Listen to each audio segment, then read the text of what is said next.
السلام علیکم پیارے بچوں، آج ہم جماعت چھٹی، جماعت ساتویں اور جماعت آٹھویں کے نصاب کے حساب سے ایک درخواست لکھیں گے۔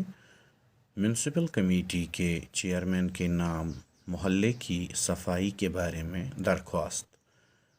تو یہ درخواست کچھ ہم اس طرح سے لکھیں گے۔ تو پیارے بچوں، آپ پورے دھیان سے یہ ویڈیو دیکھیں اور اس درخواست کو لکھنے کا جو طریقہ ہے وہ سیکھیں اور اسے زبانی یاد کریں۔ بخدمت جناب چیئرمین صاحب، میونسپل کمیٹی پلوامہ، جناب عالی، گزارش خدمت ہے کہ نیاز منداں محلہ عمر آباد پلوامہ کے باشندگان ہیں۔ جیسا کہ آپ اس بات سے بخوبی واقف ہیں کہ سال 2020 سے دنیا بھر کے ممالک کو ایک خطرناک وبائی وائرس نے اپنی لپیٹ میں لے لیا ہے، جس سے ہر روز لاکھوں کی تعداد میں اموات ہو رہی ہیں۔ محکمہ صحت کی ایڈوائزری کے مطابق ہمیں اپنے گلی کوچوں، نالیوں اور آس پاس کے ماحول کو صاف ستھرا رکھنے کی بے حد ضرورت ہے۔ ہمارے محلے میں صفائی کا ناقص انتظام ہے۔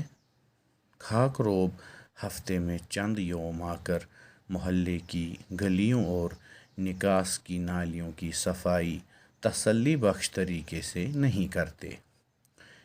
کئی روز تک تو گلیوں میں گندگی کے ڈھیر لگے رہتے ہیں، جس کی وجہ سے اس خطرناک وائرس کے پھیلنے کا بے حد خدشہ ہے۔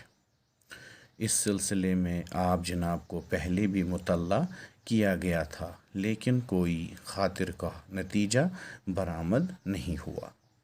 آپ جناب سے گزارش ہے کہ محلہ اعضاء کی روزانہ معقول صفائی کے انتظامات کرائے جائیں اور اس سلسلے میں خاک روبوں کو تنبیہ کی جائے۔ عین نوازش ہوگی، عرض نیاز منداں باشندگان محلہ عمر آباد پلوامہ، تاریخ و تحریر 5 جون 2021۔ تو پیارے بچوں، آپ سب اس ویڈیو میں یہ جو میونسپل کمیٹی کے چیئرمین کے نام ہمارے محلے کی صفائی کے بارے میں درخواست ہے، اس کو پڑھیں، اس کو سمجھیں اور اپنی جو کاپی رکھی ہوئی ہے اس پہ لکھیں اور یاد کریں۔ شکریہ۔